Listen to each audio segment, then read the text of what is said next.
பலமுள்ள ஆவியே உம்மில் மகிழ்ந்து களி கூற என்னில் இறங்கி வாருமே.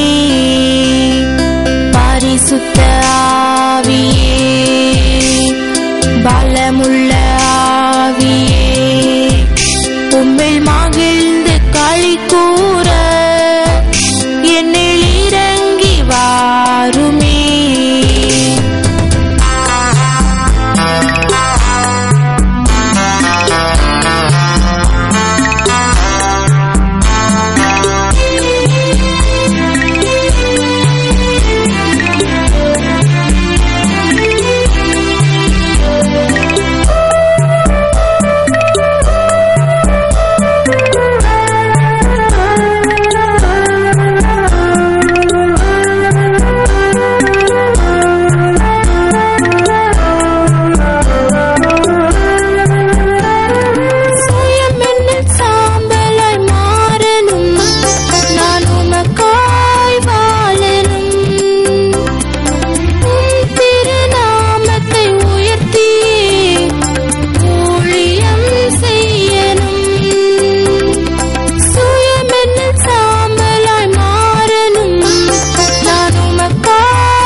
பரிசுத்த ஆவியே பலமுள்ள ஆவியே உம்மில் உன் ஆண்டவரை தேடவே நேரமில்லை என்கிறாய். நீ படைக்கப்பட்டதன் நோக்கத்தை நீ கொஞ்சம் யோசித்துப் பார். எதற்காக நீ சிருஷ்டிக்கப்பட்டாய்? உன் தேவனோடு இருக்கிற உறவிலே பலப்பட்டு மற்றவர்களுக்கு சாட்சியாய் நின்று கர்த்தரோடு நித்தியத்திலே ஜீவிக்க வேண்டும் என்பதற்காய் சிருஷ்டிக்கப்பட்டு விட்டு அதுக்கு நேரமில்லை காலையிலே ஓடுகிறாயே, பரிதாபமாய் இருக்கிறதே. ஜூல நிற்கிற ஒட்டகத்துக்கும் நமக்கு என்னங்க வித்தியாசம்? எதுக்காக சிருஷ்டிக்கப்பட்டோம் என்பதை தெரியாதபடிக்கு உலகத்தின் ஓட்டங்களிலே நாட்டங்களிலே ஓடிக்கொண்டிருக்கிறோமே. ஆண்டவர் சொல்றாரு, நீ என்ன பார்த்தனா நீ அலைந்து திரிவது இல்லை. அலைஞ்சு திரிஞ்சு ஓடி வந்து களைத்து ஆண்டவரே என் நிலையை பாரும் என்று சொல்லி உன் பரிதாபத்தை தேடிக்கொள்வதற்காக நீ கர்த்தரை அண்ட வேண்டிய அவசியம் இல்லை. காலையில கர்த்தரிடத்துல உன்னை ஒப்பு கொடுத்துட்டு போய் பாரு, எல்லாத்தையும் செய்யறதுக்கு உனக்கு நேரம் இருக்கும். ஆமென். அதிகாலையில கர்த்தரை தேடுறதுக்கு நீ முனைந்து பார், அத்தனை வேலையும் சரியாய் செய்வதற்கு கர்த்தர் போதுமான நேரத்தை கொடுத்து அதிலே வெற்றியையும் கொடுத்திருப்பார். ஹல்லேலூயா. ஏன்னா அதிகாலையில அவரை தேடிட்டா நீ கண்டறிந்து விட்டாய். பகல் நேரத்தில் நீ எதை செய்தாலும் அதன் நடுவில் அவர் இருப்பார். ஏன்னா நீ காலையில் அவரை பார்த்துட்ட, அவர் உன்னோட வர ஆரம்பிச்சிட்டாரு. அதை புரிஞ்சுக்கிட்டனாக்க உன்னுடைய வாழ்க்கையிலே ஜெயம் இருக்கும். இதை புரிந்து கொள்ளாமல் ஓடுகிற ஓட்டத்தினால் இன்றைக்கு அவலம், இன்றைக்கு கண்ணீர், இன்றைக்கு பிரச்சனை. தேவனுடைய பிள்ளையே, பலிபீடம் கட்டப்படுகிறதா உன்னுடைய வீட்டிலே அனுதினமும் காலை நேரத்திலே? இல்லை என்றால் இந்த நாளிலே குறித்து வைத்துக் கொள்ளுங்கள், என் வீட்டுல காலையில பலிபீடம் கட்டப்பட வேண்டும். அதிலும் நான் உண்மையிலேயே கர்த்தருடைய பாதத்தை நாடி இருக்கிற மகனாக மகளாக நான் குடும்பமாய் பலிபீடம் கட்டப்படுவதற்கு முன் கர்த்தர் சமூகத்திலே நான் அதிகாலையிலே காத்திருப்பேன். குடும்ப நேரத்துல கர்த்தர் நான் குடும்பமா எல்லாருமா சேர்ந்து ஜெபிக்க போறதெல்லாம் கர்த்தர் அங்கீகரிக்கணும்னு முன்னாலே நான் சாங்ஷன் வாங்கிட்டு காத்திருப்பேன். அவர் சமூகத்தை காலையில நான் தேடி ரெடியா வச்சிருப்பேன். அவர் பிரசன்னத்துல ஏற்கனவே நிரம்பி இருப்பேன். இப்ப என் குடும்பத்தாரை கூப்பிடுவேன். அப்படி கூப்பிட்டு உட்கார வைக்கும் பொழுது மெய்யாகவே தேவ பிரசன்னம் இருக்கிறதே என் குடும்பத்தார் உணர்வார்கள். அல்லேலூயா. இந்த நிலைமை நம்முடைய வீட்டிலே இருக்குமா? போனாள் தீனாள் வெளியிலே.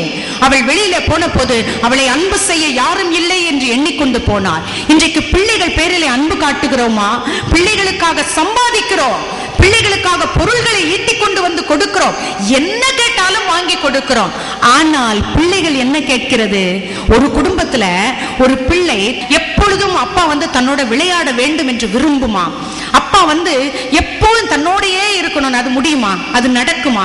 அப்பா வெளியில இருந்து வருவார், வந்த உடனே அப்பா வாப்பா விளையாடலாம், 1 மணி நேரம் என்னோட விளையாடுப்பா என்று எப்போ பார் கேட்டுக்கொண்டே இருக்குமா? முடிந்தவரை அவர் செய்வார். ஆனால் பல நேரங்களிலே அவரால் அவருடைய பிசினஸ் அதனால அவரால் முடியாது. அப்போ பிள்ளைக்கு புரிய வைக்க முயற்சி செய்தார்.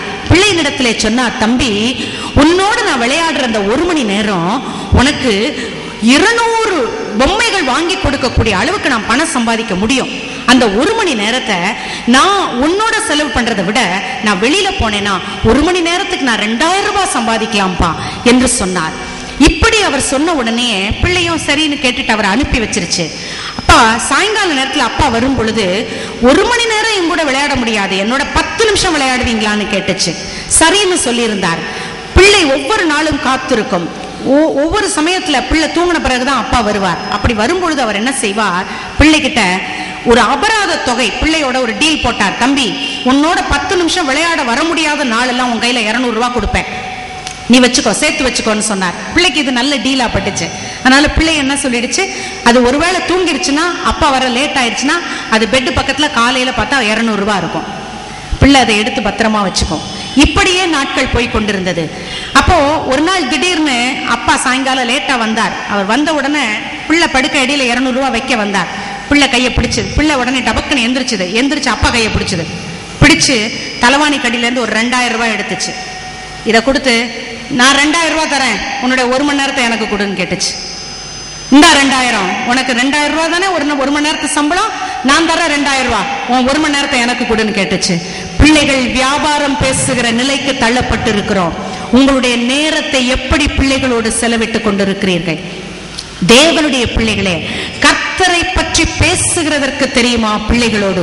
உபாகமம் 6வது அதிகாரத்துல பார்க்கிற 1 to 6 வரைக்கும், உன் பிள்ளையோட நடந்து செல்லும் பொழுது, வீட்டிலே அமர்ந்திருக்கும் பொழுது, நீ படுத்துக் கொண்டிருக்கும் பொழுது, பிள்ளையோடு வெளியிலே செல்லும் பொழுது, உன் வீட்டு நிலைகளிலே எங்கு பார்த்தாலும் தேவனுடைய வசனத்தை நீ எழுதி வை.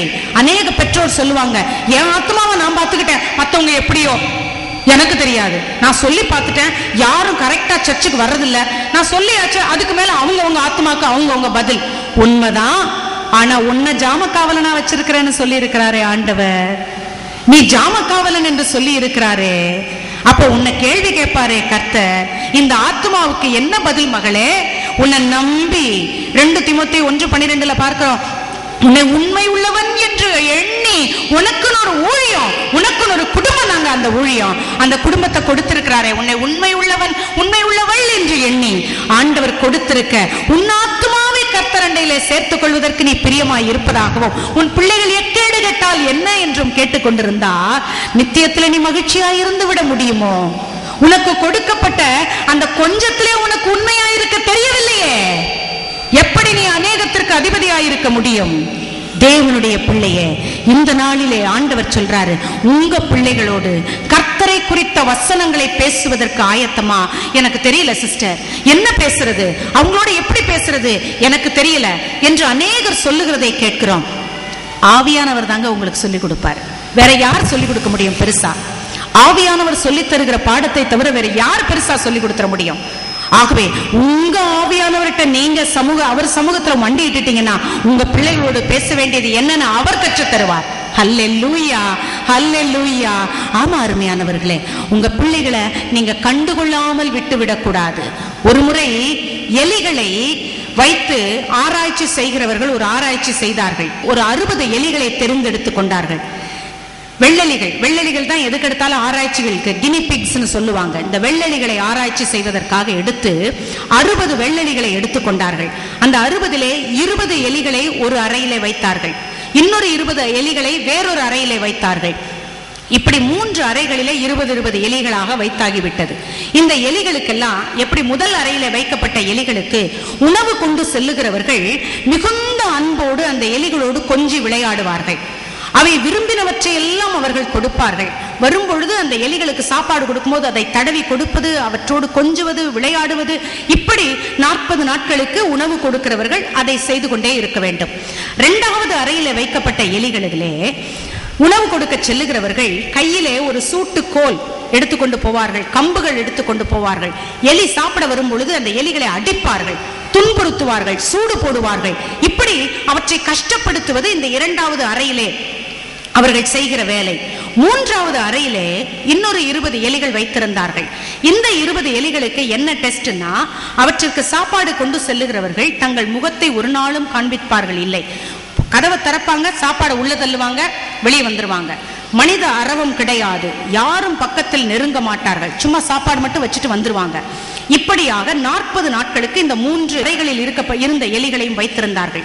அதன் பிறகு என்னவாகிறது என்று பார்க்கிறதற்கு சென்றார்கள். இந்த முதல் அறையில இருந்த எலிகளை பார்த்தால் அந்த கதவை திறந்துட்டு உள்ள போன உடனேயே எலிகள் எல்லாம் மேல விழுந்து இவர்களோடு கொஞ்சி விளையாடி இவர்களுக்கு எல்லா அன்பையும் அவை திரும்பவும் காண்பித்ததாம். இவர்களுக்கு சரி, அன்பு காட்டும் பொழுது இவை திரும்பவும் நமக்கு அன்பை காட்டுகிறது. சரி, 2வது அறைக்குள் சென்ற போது உள்ள நுழையறதுக்கு முன்னாலேயே எலிகள் மறைந்திருந்து தாக்குதல் நடத்துது. ஏன்னா அது வரைக்கும் அடித்திருக்கிறார்கள், துன்புறுத்தி இருக்கிறார்கள் சாப்பாடு கொண்டு வந்து கொடுக்கும் பொழுது. ஆகவே மறைந்திருந்து தாக்கவும் கடிக்கவும், கடிச்சு கொதறி அவங்கள சின்னாபின்னப்படுத்தி சீக்கிரமா அவை தப்பித்துக் கொள்ளலாம் என்று நினைக்க ஆரம்பிக்கிறது. 3வது அறையில இருந்த எலிகள் எப்படி அவை உள்ள போன போது அவை என்ன செய்திருக்கும் என்று யோசிச்சு பாருங்களேன்.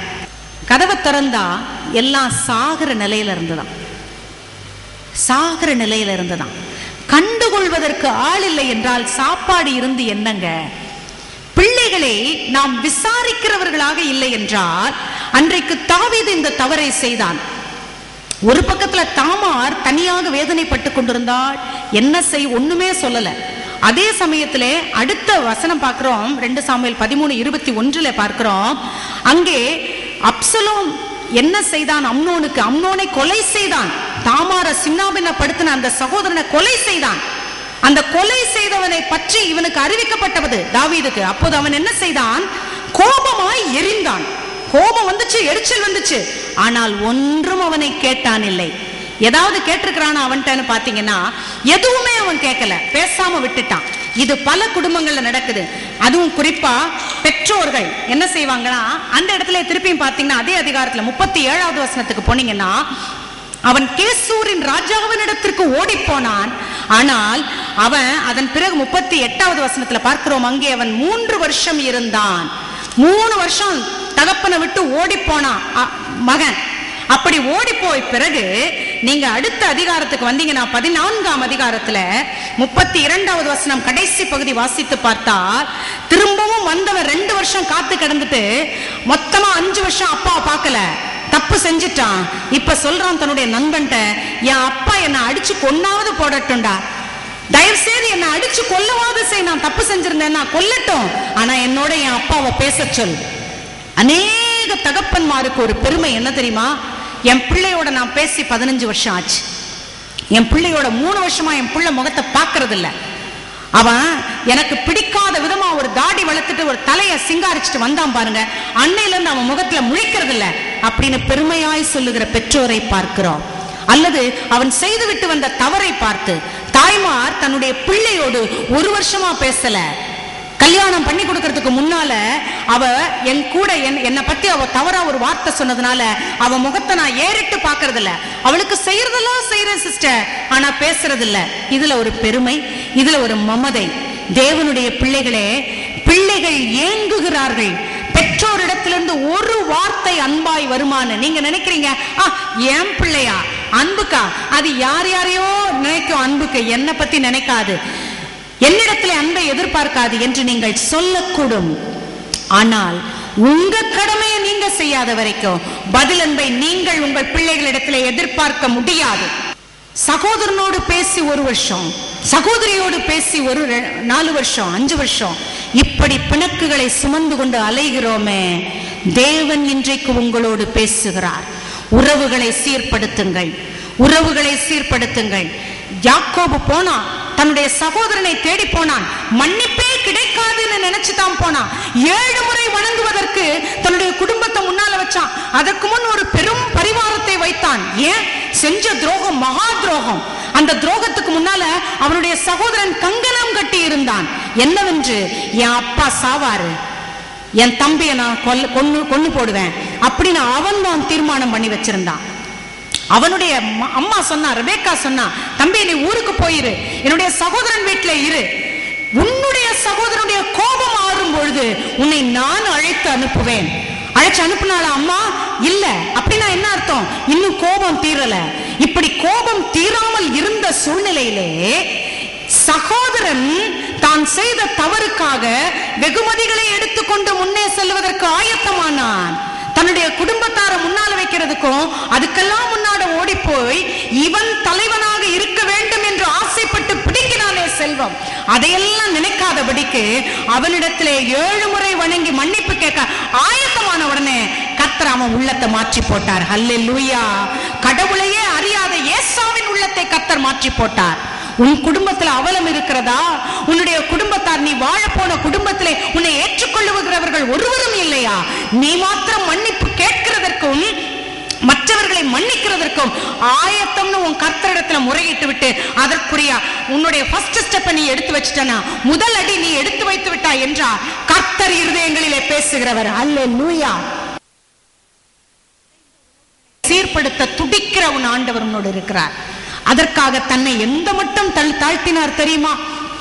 காரி உமிழ்ந்தவர்கள் அவர்களிடத்திலே அவர் ஏன் என்று கேட்காத வாய் பேசா செம்மறியாய் 1 பேதுரு 2வது அதிகாரத்தில் பார்க்கிற 21, 22, 24 வரைக்கும் பார்த்தா கர்த்தர் வாதைகளை தான் ஏற்றுக்கொள்வதற்காய் வாய் பேசாமல் இருந்தார், எதிர் வையாமல் இருந்தார்.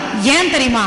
நீங்களும் நானும் அவருடைய காலடி தடத்துல துளியாவது நாம் கொஞ்சம் ஃபாலோ பண்ணணுங்கிறதுக்காக, கொஞ்சம் கீழ்ப்படிந்து பின்பற்ற வேண்டும் என்பதற்காக நம்முடைய பிள்ளைகளிடத்திலே வைராக்கியம் பாராட்டுகிறோம்.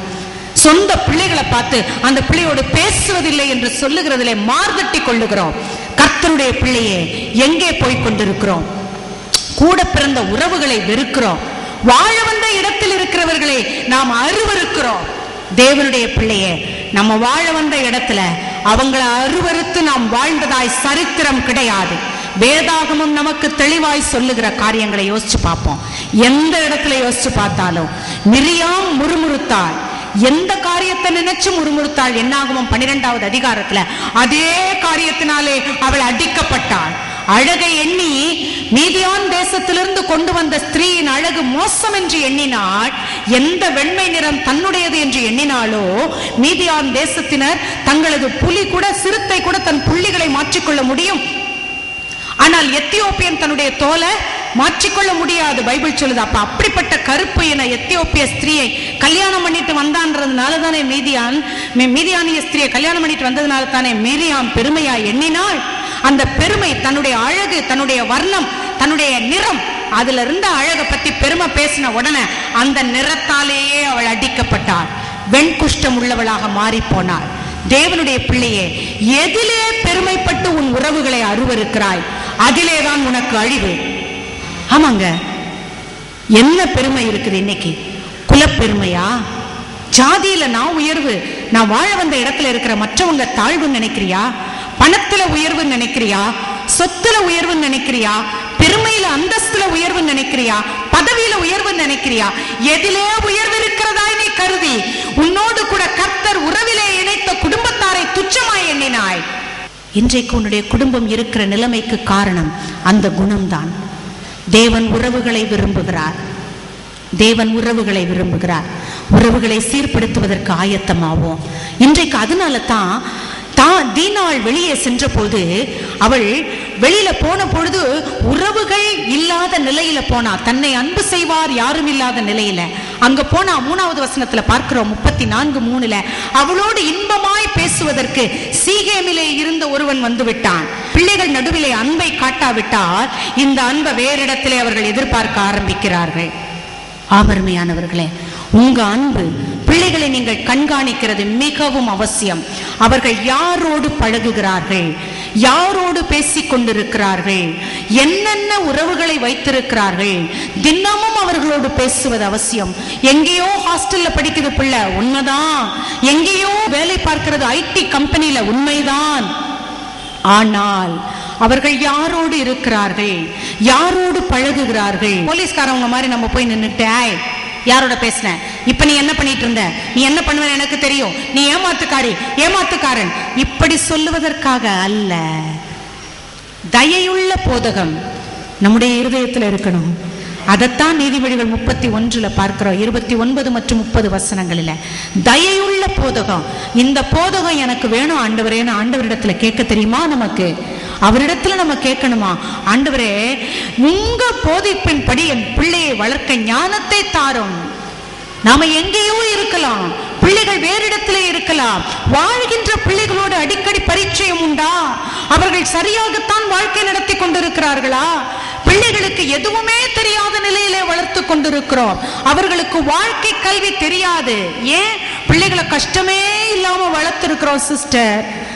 காரணம், பிள்ளைகளை நல்ல பள்ளிக்கூடத்துல படிக்கணும், நல்ல கல்லூரியில படிக்கணும், உடனடியாக நல்ல வேலையில வைக்கணும். இதைத்தான் பெற்றோராய் இருந்து பார்த்திருக்கிறோம். அவர்களுக்கு நல்ல குணங்கள் வர வேண்டும் என்று எத்தனை அக்கறைப்பட்டிருக்கிறோம். அவர்கள் கர்த்தருக்குள் வாழ வேண்டும் என்று எத்தனை நாள் உபவாசித்திருக்கிறோம். எத்தனை நாள் கர்த்தர் சமூகத்தில் அழுதிருக்கிறோம். இல்லையா? வெளியில அழுதுதாங்க ஆகணும். மற்றவர் முன்னால வெட்கப்பட்டு தான் ஆக வேண்டும். ஆமருமையானவர்களே, இன்றைக்கு உலகம் பொல்லாங்கனுக்குள் கிடக்கிறது. இந்த பிசாசுக்குள்ளார தினம் பிள்ளை அனுப்பி வைக்கிறீங்க. அதுவும் எல்லா விதத்திலும் பிசாசு கடைசி காலம் கொஞ்சம் நாட்கள் இருக்கிறது. ஆகவே மீண்டும் ஒரு முறை கர்த்தர் உலகத்தை, வானத்தையும் பூமியையும் அசைப்பேன் என்று செப்பனியா முதல் அதிகாரத்துல 3வது வசனத்துல சொன்ன காரியம், ஆகாய் தீர்க்கதரிசி 2வது அதிகாரத்துல சொல்லப்பட்ட காரியம், வானத்தையும் அதன் சத்துவத்தையும் வானத்தையும் பூமியையும் கர்த்தர் வெட்டாந்தரையும் கடல்வெளியும் அசைக்கிறேன்னு சொன்ன காலத்துக்குள்ளார வந்துட்டு இருக்கிறோம். நீங்களும் நானும் ஆயத்தமோ இல்லையோ, இன்றைக்கு உலகம் ஆயத்தமாய் இருக்கிறது. உலகத்தின் விஞ்ஞானம் ஆயத்தமாய் இருக்கிறது. உலகத்தின் பொருளாதாரம் ஆயத்தமாய் இருக்கிறது. உலகத்தின் கால சூழ்நிலைகள் ஆயத்தமாய் இருக்கிறது. இதற்கான எல்லா காரியங்களையும் கர்த்தர் நேர் பண்ணி கொண்டு வருகிறார். அப்படின்னா இந்த கடைசி நாட்களிலே கொஞ்சம் நாட்கள் தான் இருக்கிறது என்று பிசாசு யாரை விழுங்கலாம் என்று வகை தேடி சுற்றி திரிகிறவன், நீங்க இன்னசென்ட்டா ஒன்றுமறியாமல் வளர்த்து வைத்திருக்கிறீர்களே உங்கள் பிள்ளைகள், அவர்களை இலக்காக வைக்கிறான். அவங்களுக்கு தான் வாழ தெரியல. அவங்க தான் சரியான டார்கெட். ஈஸியா பிசாசுக்குள்ளார போகணுங்கிறதுக்காகத்தான் இன்றைக்கு இருக்கிற மீடியாக்கள், இன்றைக்கு இருக்கிற இன்டர்நெட்டை திறந்தா அசிங்கமும் அவலமும் பேஸ்புக் வழியா வந்து நடுவுல உட்காருது, வீட்டுக்கு நடுவுல. இன்னைக்கு பிள்ளைகள் பேஸ்புக் வச்சிருக்காத பிள்ளைகள் எத்தனை பேர்? ஏகதேசம் அத்தனை பேரும் பேஸ்புக் வச்சிருக்கிறாங்க. இந்த பேஸ்புக்ல பிள்ளைகள் என்ன பண்ணுகிறார்கள் எங்களுக்கு தெரியாது. எங்களுக்கும் அதுக்கும் தெரியவே தெரியாது. ஏன்னா விஞ்ஞானம் அப்படி வளர்ந்திருக்கிறது என்று நாம் சொல்லுகிறோம். தெய்வ பயம் என்கிற ஒன்றை ஊட்டி இருக்கிறோமா? தேவனுக்கு பயப்படுகிற பயம்தான் ஞானத்தின் ஆரம்பம். இதை அறிவித்திருக்கிறோமா? சும்மா வாயில சொன்னா போதாது. முதலாவதாக நம்முடைய சாட்சி, இரண்டாவதாக பிள்ளைகளுக்கு அச்சுறுத்தலும் அறிவுறுத்தலும் தொடர்ச்சியாக இருக்கணும். அல்லேலூயா. தேவனுடைய பிள்ளையே, பாவ பாரம் நிறைந்தவர்களா இப்ப இருக்கலாம், குடும்ப பாரம் நினைச்சு இப்ப வேதனைப்படலாம். ஒரு விசை கர்த்தர் சமூகத்துல, தேவனே உங்ககிட்ட வந்துட்டதுனால என் குடும்பத்துல ஆனந்தம் இருக்கும் அப்படிங்கறத உறுதியா நினைச்சு ஒரு பாடல் பாடிட்டு நம்ம உட்காரலாமா? தேவன் அடுத்த ஸ்டெப்புக்கு நம்ம என்ன செய்யணுங்கிறத குறிச்சு ஆண்டவர் நம்மோடு பேசிட்டோம். நம்மை தாழ்த்தி அர்ப்பணிப்போம்.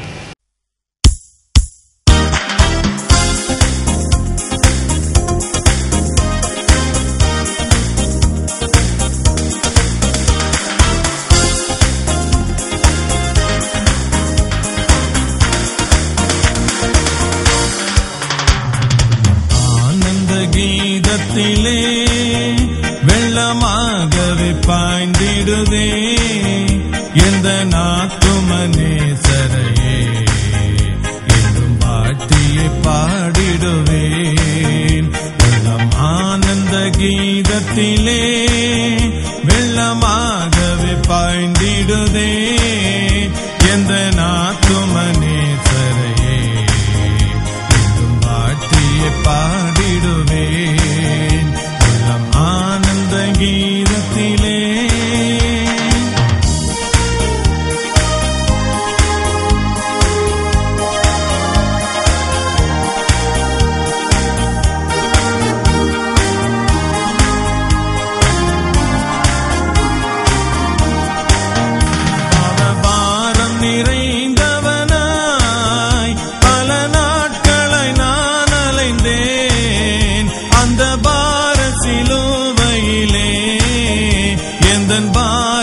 சுமந்தவரே உள்ளம் ஆனந்த கீதத்திலே வெள்ளமாகவே பாய்ந்திடுதே எந்த நாத்துமனேசரையே என்றும் பாட்டியை பாடிடுவேன். உள்ளம் ஆனந்த கீதத்திலே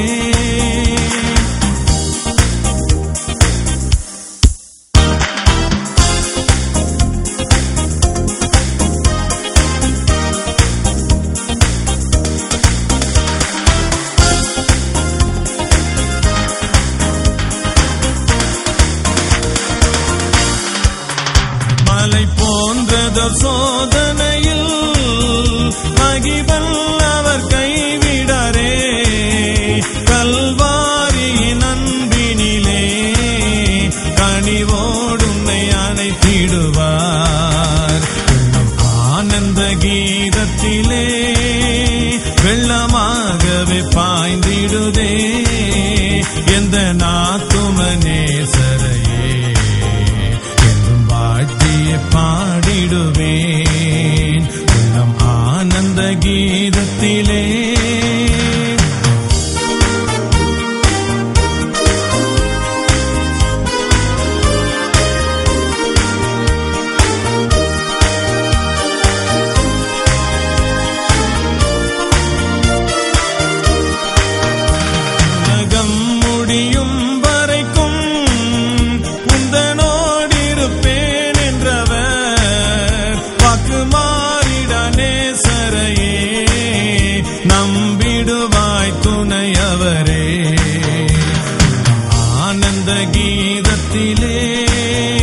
வெள்ளமாகவே பாய்ந்திடுதே எந்த நாத்துமனேசரையே என்றும் வாழ்த்தியே பாடிடுவேன் உள்ளம் ஆனந்த கீதத்திலே.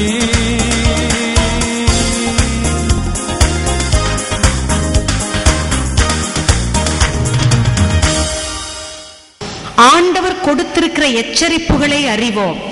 அன்றைக்கு 34வது அதிகாரத்துல பாத்தீங்கன்னா இந்த தீனாள் வெளியே போன போது சீகேமியர், இந்த கூட்டம் யாரு? ஏற்கனவே ஆபிரகாம் அந்த இடத்துல நாம் வாழ்கிற இந்த கானானியர் இடத்திலே பெண் கொள்ளாமல் என் மகனாகிய ஈசாக்குக்கு என்னுடைய ஊருக்கு போய் பெண்ணை கூட்டிட்டு வான்னு சொல்லி ஏற்கனவே எலெயாசாரை அனுப்பி இருந்தான்.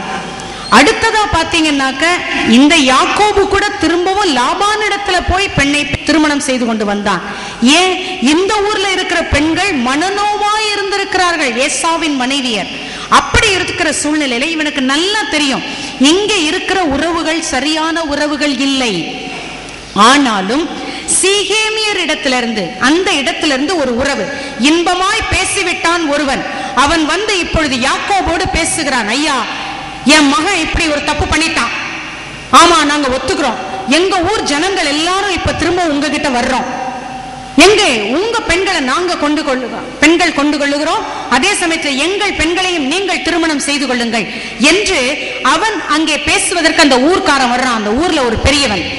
ஏன் பேசாமல் இருந்தான் யாக்கோபு? பண ஆசை இல்லையா? பண ஆசை. ஏன்னா தொடர்ச்சியா நீங்க பாத்தீங்கன்னா 23வது வசனத்துக்கு அப்புறம் பாத்தீங்கன்னா அங்கே அவனும் அதே மாதிரி சொல்றான். யாரு? அந்த தகப்பன், அந்த சீகேம் குடும்பத்துல இருக்கிற பெரியவனும் சொல்றான், அவங்களுடைய ஆடு மாடுகள் எல்லாம் நம்முடையதாகும், நம்மோடு அவர்கள் வாசம் பண்ணுவார்கள், அவங்க சொத்தெல்லாம் நம்முடைய சொத்து. ரெண்டு பேருக்கு இப்ப பரஸ்பரம் ரெண்டு பேர்கிட்டையும் பொருள் ஏராளம் இருக்கிறது. இந்த ஊர்ல பெரிய ஆளு இந்த மனுஷன். அதே சமயத்துல யாக்கோபு ஒரு பெருத்த ஆரவாரத்தோடு வருகிறான். ஆகவே இந்த ரெண்டும் ஒன்னா போச்சுன்னா நல்லது தானே. பல குடும்பங்களிலே இன்றைக்கு நல்ல இடத்துல வேலை பார்த்துட்டான்ல, மற்றதெல்லாம் அப்புறம் பார்த்துக்கலாம் என்று சொல்லி ஒரு காம்ப்ரமைஸுக்கு போகிறோமே.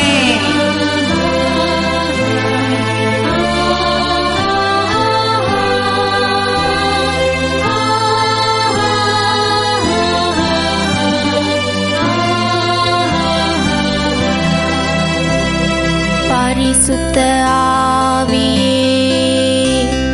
பலமுள்ள ஆவியே, உம்மில் மகிழ்ந்து களி கூற என்னில் இறங்கி வாருமே. பரிசுத்த ஆவியே, பலமுள்ள